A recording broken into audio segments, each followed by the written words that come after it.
Retret kepala daerah yang bertujuan untuk menyelaraskan visi serta memperkuat koordinasi dimulai pada hari ini di Akademi Militer Magelang. Retret ini berjalan di tengah instruksi dari Ketua Umum PDI Perjuangan Megawati Soekarno Putri kepada para kepala daerah PDIP untuk menunda kehadiran dalam agenda hari ini. Instruksi ini turun kemarin malam pasca Sekjen PDIP Hasto Kristianto ditahan oleh KPK. Untuk membahas situasi ini lebih mendalam, kita telah bergabung bersama Adi Praitno, Direktur Eksekutif Parameter Politik Indonesia, dan sebagai informasi juga pemirsa bahwa sejak pagi tadi kami telah berusaha menghubungi Wakil Menteri Dalam Negeri Bima Arya Sugiarto untuk bergabung dalam diskusi kali ini. Namun hingga diskusi ini berlangsung kami belum mendapatkan konfirmasi. Saya akan langsung sapa Mas Adi. Selamat sore, terima kasih atas waktunya. Selamat sore Ayu. Oke, Mas Adi, jadi bagaimana nih Anda menganalisa situasi ini? Sebenarnya strategi dan juga pesan politik apa yang hendak disampaikan oleh Megawati Soekarno Putri? Ya, saya kira ini sebagai salah satu bentuk ekspresi dari kemarahan PDIP setelah Hasto ditahan oleh KPK. Sepertinya PDIP itu masih meyakini bahwa persoalan Hasto itu bukan persoalan hukum, tapi lebih kentara persoalan politik. Makanya tidak mengherankan setelah Hasto ditahan oleh KPK, narasi-narasi yang dikembangkan adalah narasi-narasi politik bahwa Hasto itu memang sejak lama sudah ditarget dan selalu dikaitkan dengan sikap politiknya yang selalu kritis, terutama kepada presiden sebelum Prabowo Subianto. Jadi bagi saya ini adalah semacam kemarahan politik ya. Itu yang pertama. Yang kedua tentu ini akan memperburuk ya bagaimana hubungan politik PDIP khususnya dengan mantan presiden sebelum Pak Prabowo Subianto yaitu Pak Jokowi, dan termasuk juga dengan Pak Prabowo Subianto, karena kalau mau jujur sebenarnya ketika retret itu kemudian diboykot di mana gubernur, bupati dan wali kota yang menjadi kader PDIP itu tidak bisa hadir, kan secara tidak langsung kan ini memperburuk bagaimana komunikasi politik ya antara Gerindra dan PDIP. Padahal kita dengar beberapa waktu yang lalu bahwa kedua partai ini sedang baik-baik saja. Dua tokoh ini juga memiliki hubungan yang cukup baik, memiliki riwayat persahabatan yang cukup baik. Itu artinya apa? Mestinya sekalipun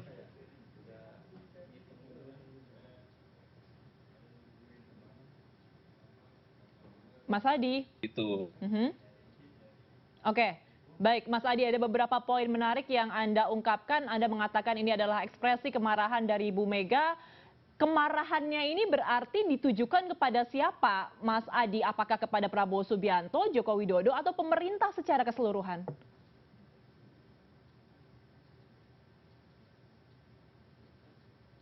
Mas Adi, misalnya, ya halo, halo ya, Mbak, halo, ya, suara saya kedengaran kan? terdengar Mas, silahkan dilanjutkan.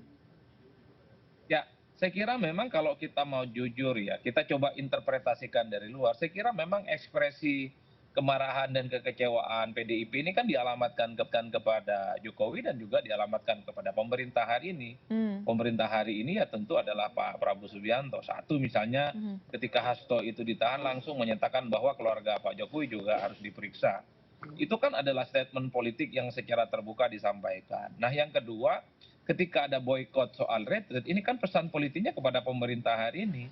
Artinya apa? Kalau PDIP memang baik-baik saja dengan pemerintah hari ini, baik-baik saja dengan penguasa hari ini, mestinya tidak perlu meminta kepada seluruh kepala daerahnya untuk menunda mereka itu ikut retret. Ini yang saya kira memang eskalasi hubungan ketiga tokoh ini semakin rumit. Dulu memang ada kesan bahwa misalnya Megawati itu sangat berjarak betul dengan Jokowi, tapi per hari ini ketika ada retret, tentu publik mulai melihat, mulai ada tanda-tanda bagaimana ini bisa menjadi persoalan yang cukup rumit juga antara hubungan PDIP dengan Gerindra, karena apapun judulnya, Prabowo itu adalah presiden, ketua umum Gerindra, dan pada saat yang bersamaan yang memboikot retret itu adalah PDIP dan ketua umumnya adalah Megawati Soekarno Putri.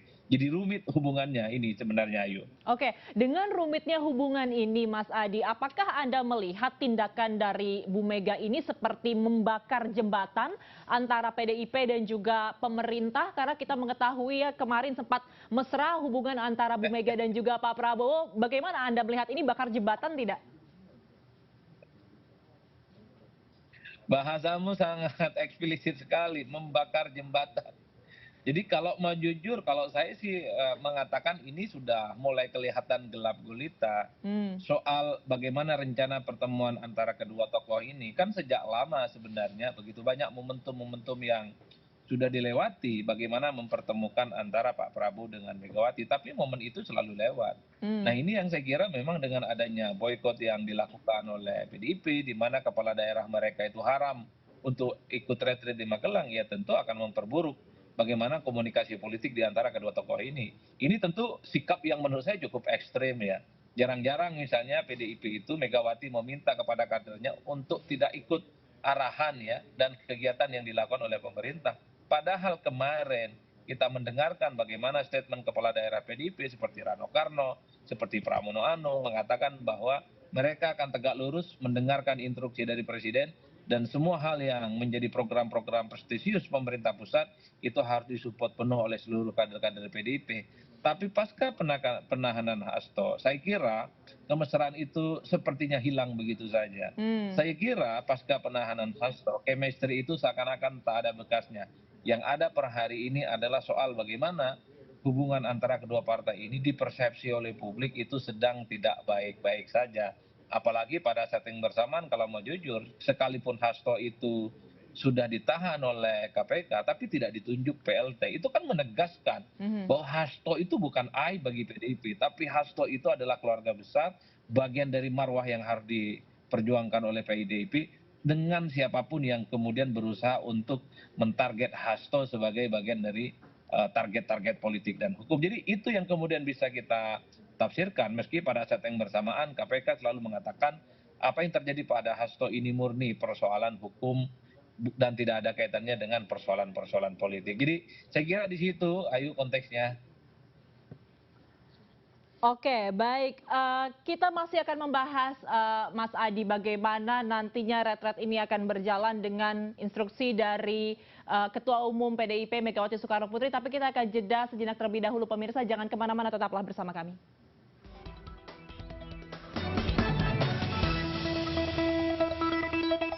Terima kasih Anda masih bersama kami dan kita akan melanjutkan diskusi. Sebelumnya sudah bergabung bersama kami Wakil Menteri Dalam Negeri Bima Arya Sugiarto dan juga masih bersama kami untuk melanjutkan diskusi Direktur Eksekutif Parameter Politik Indonesia Mas Adi Praitno. Saya ingin sapa Kang Bima terlebih dahulu. Kang Bima, terima kasih banyak atas waktunya menyempatkan diri di tengah-tengah kesibukan hari ini. Sama-sama, Ayu. Oke, baik Kang Terima Bima. kasih. Sama-sama, Kang Bima. Jadi dari data yang sudah Anda himpun, saat ini ada berapa kepala daerah yang terkonfirmasi hadir dan yang tidak terkonfirmasi hadir?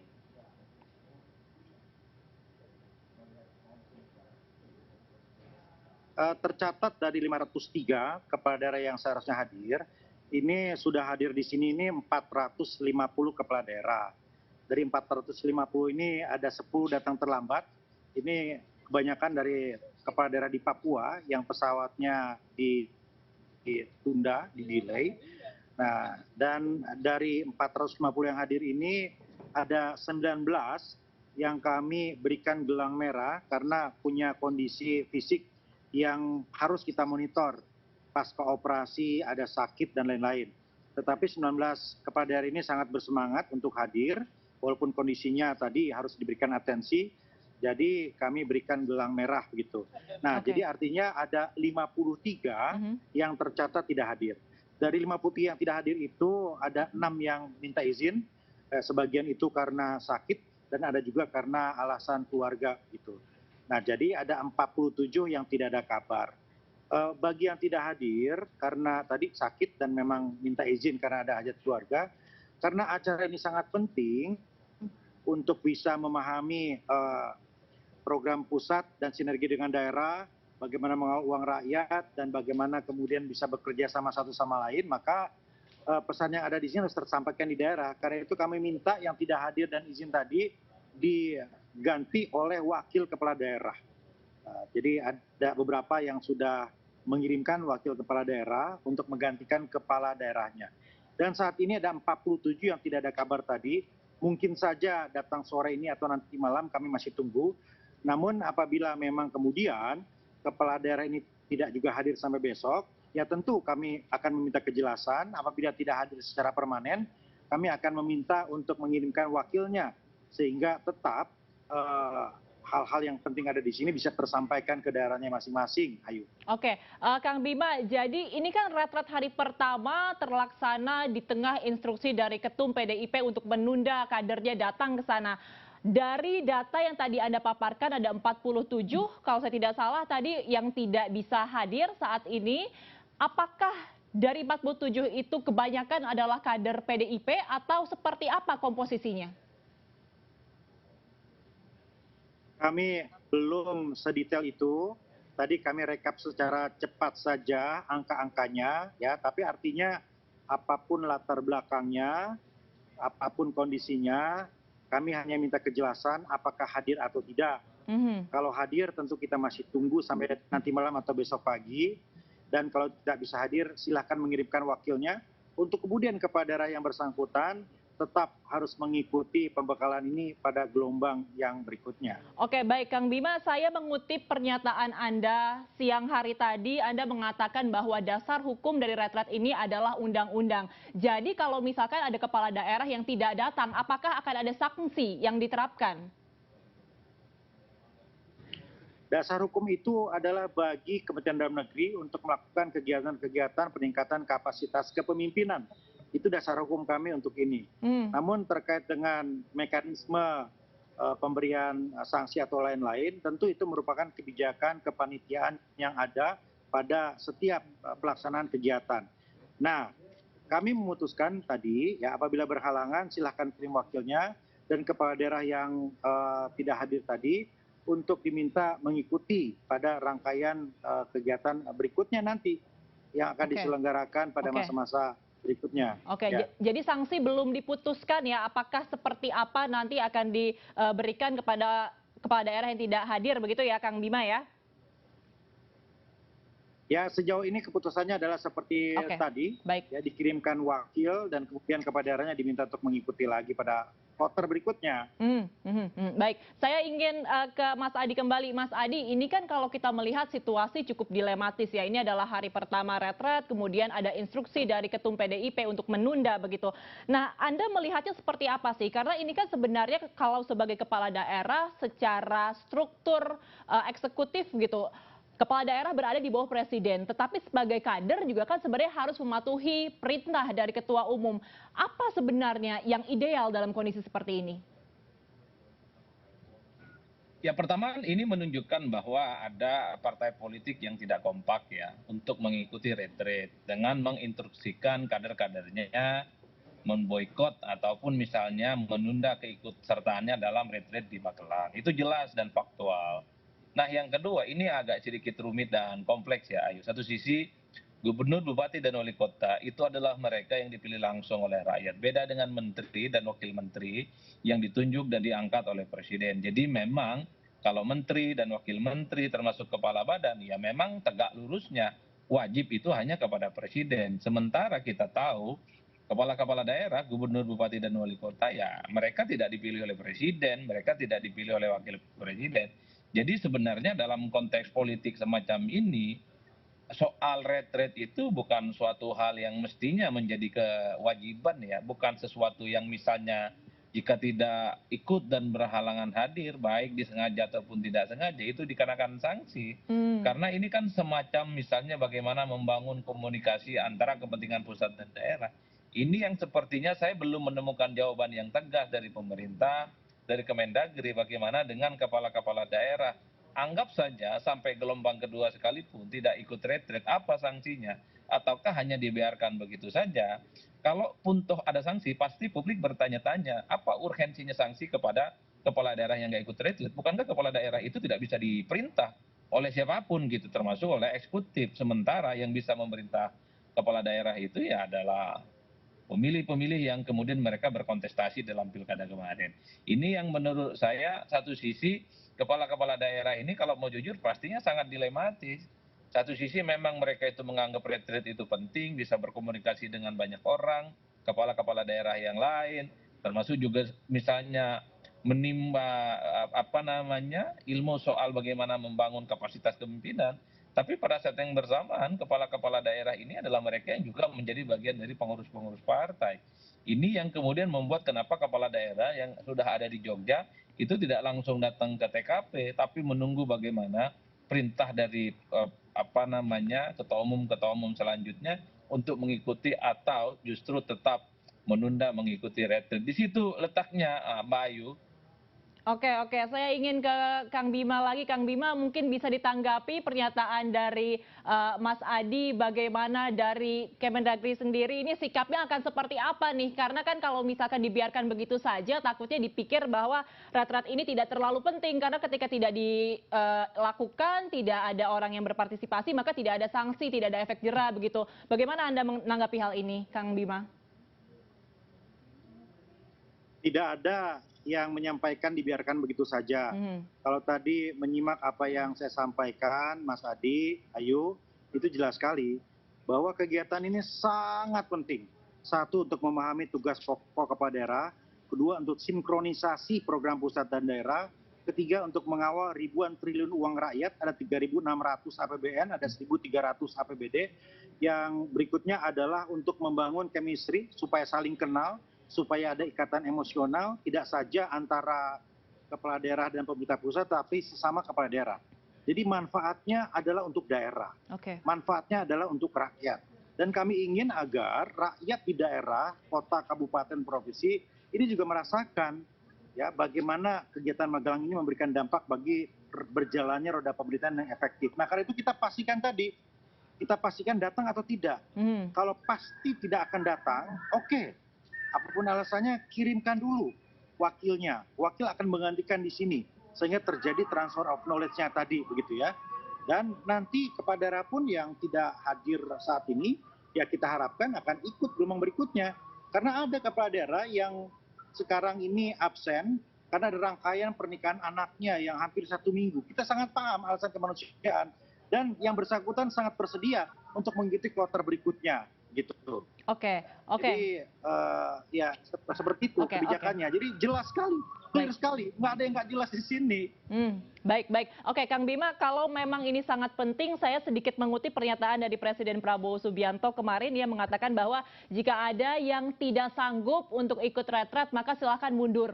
Mundur di sini maksudnya apa, Kang Bima? Apakah mundur dari retretnya, atau mundur dari jabatannya, atau mundur seperti apa ini maksudnya? Ya, kami lebih melihat yang disampaikan oleh Bapak Presiden lebih kepada kesiapan mental dan fisik, begitu ya.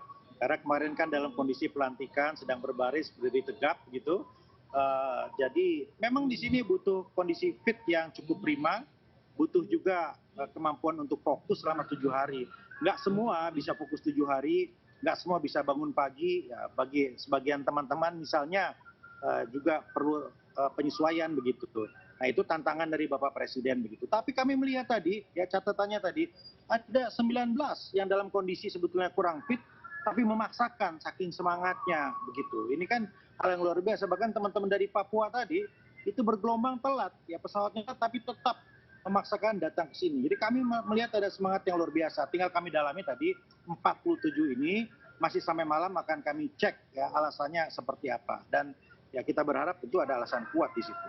Oke, Kang Bima, tapi kan ini beberapa agenda dijadwalkan dipimpin langsung ya oleh Presiden Prabowo Subianto. Bagaimana tanggapannya terkait dengan situasi saat ini? Ya, Presiden dijadwalkan akan hadir di sini di ujung masa-masa retreat ini. Ya, akan ada Parda Senja bersama Bapak Presiden dan akan juga arahan-arahan yang sangat penting di penutupan begitu. Ya, saya kira seperti itu rencana kehadiran beliau di retreat Magelang 2025 ini. Oke, tapi terkait dengan instruksi untuk menunda kedatangan dari PDIP, belum ada tanggapan dari Presiden Prabowo Subianto? Ya, kami fokus untuk memastikan acara ini berjalan dengan baik, rundown-nya rapi, dan kepala daerah itu semua kami atensi betul untuk kenyamanannya, untuk kondisi fisiknya, dan lain-lain. Jadi kami fokus untuk rundown daerah, fokus untuk kesehatan fisik dari semua kepala daerah. Oke, baik, kita akan melihat bersama bagaimana nanti jalannya retret ini hingga tanggal 28 Februari dan juga berapa yang akhirnya akan hadir di sana. Kita harapkan lancar acaranya. Terima kasih telah bergabung bersama kami di sore hari ini Bima Arya Sugiarto, Wakil Menteri Dalam Negeri, dan juga Adi Prayitno, Direktur Eksekutif Parameter Politik Indonesia. Selamat sore Kang Bima dan Mas Adi. Sehat selalu.